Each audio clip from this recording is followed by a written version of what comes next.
as I was saying, it's a great book. Look for it in, I guess, your used bookstore online or whatever.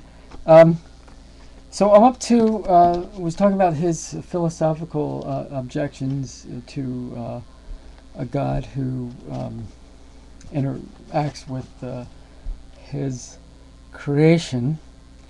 Um, he says that not all scientists would agree with my bleak view of the final laws. I do not know of anyone who maintains explicitly that there is scientific evidence for a divine being, but several scientists do argue for a special status in nature for intelligent life. I want to pick apart that observation of his. Stephen Weinberg says he does not know anyone who maintains explicitly that there's scientific evidence for a divine being. Well, and that's because he doesn't know me. Of course, I'm a nobody compared to him, but I can offer an excellent scientific explanation for the existence of a creator God. And the way my explanation works, it's called evidentialism. And the way evidentialism works is you look at evidence and you try to interpret the evidence. I mean, this is really very much the scientific method. We make observations and we make interpretations. And the observation I would make for scientific proof of God involves history, and it involves historical accounts of events, particularly prophecy. Okay, and we find if you take the corpus of world history, all kinds of claims, truth claims. You have Buddhism and Jainism and Hinduism and Mohammedanism or Islam, whatever you want to call it. You have Christianity, Judaism, and so forth. And a lot of them have writings that correspond to other beliefs. In the Bible, we have writings that were presented by prophets of old, and they can be dated, historically verified. Your average historian, whether they're secular or whether they're believers, would date the prophet Isaiah, the Jewish prophet Isaiah, to be around 700 years before Christ. And he wrote some very specific things about Christ before they happened, and then they occurred just as the prophet foretold. More specifically, we have the history of the Jewish people that was pre-cited 1,500 years before. Accurate description of the plight of the Jewish people. And then it take place in history, and you can take the historical account of the prophecy, and then 1,500 years later we find in the annals of history that those events have taken place, and we conclude that the prophets had access to events that haven't yet taken place. They had a view into the future, and in order for them to have that view, the source of that information had to come from extra-dimensional reality, so that it was an extra-dimensional source that provided that information to the prophet. Okay, so that, and specifically the dimension we're talking about is the future dimension of time, because we experience time just simply in the present.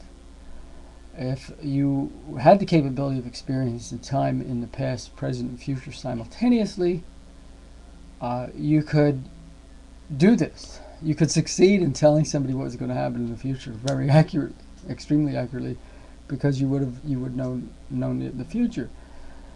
I have to develop this idea further, and I'm going to make some upcoming videos in developing this in light of some of the ideas of Roger Penrose and um, the physics of consciousness. But I want to get back now to Weinberg's book, Dreams of a Final Theory, and I think I'm going to put the light on and continue to discuss this because I'm almost finished. But that's I can shoot down that claim that there's no such thing as a scientific explanation for the existence of God, and I think I just did right satisfactorily. Weinberg's now talking about John Wheeler, the physicist.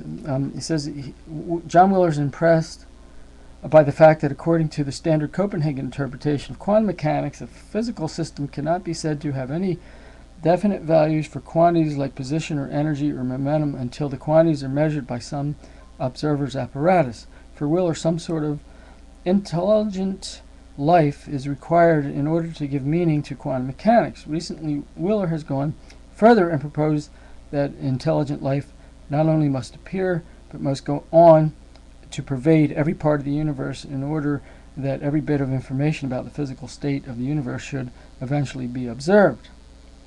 Okay, now, Weinberg has a philosophical problem with Wheeler's interpretation here. I don't. I think Wheeler could be onto something. Weinberg says that Wheeler's conclusion seems to provide a good example of the dangers taking too seriously the doctrine of positivism, that science should concern itself only with things that can be observed. Other physicists, including myself, prefer another realist way of looking at quantum mechanics in terms of wave function that can be described in laboratories and observers, as well as atoms and molecules governed by the laws that do not materially depend on whether there is an observer or not. Okay, so anyways, Weinberg's sort of copping out here with the non-Copenhagen interpretation. I also am not a Copenhagenalist, whatever you want to call it, in terms of quantum mechanics. But this is the case. If you needed that observer at that point, then Wheeler's going into the direction of understanding God's necessity in every event that takes place. There's a omnipresent divine intervention then at that point necessary, which I would agree with if you're going to take that extreme of the Copenhagen interpretation. And I don't want to develop that right now. That'll be something to come up in one of my other videos. I just want to pay another compliment to Steven Weinberg in his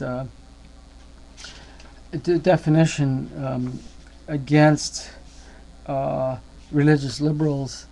He says religious liberals are in one sense even further in spirit from scientists than are fundamentalists and other religious conservatives. At least the conservatives, like the scientists, tell you that they believe in what they believe because it is true, rather than because it makes them feel good or happy. Many religious liberals today seem to think that different people can believe in different mutually exclusive things without any of them being wrong, as long as their beliefs work for them. This one believes in reincarnation, that one in heaven and hell, a third believes in extinction of the soul and death, but no one can be said to be wrong as long as everyone gets a satisfying spiritual rush from what they believe. To borrow the phrase from Susan Sontag, we are surrounded by piety without content. It all reminds me of a story that is told, an experience of Bertrand Russell when in 1918 he was committed to prison for his opposition to the war.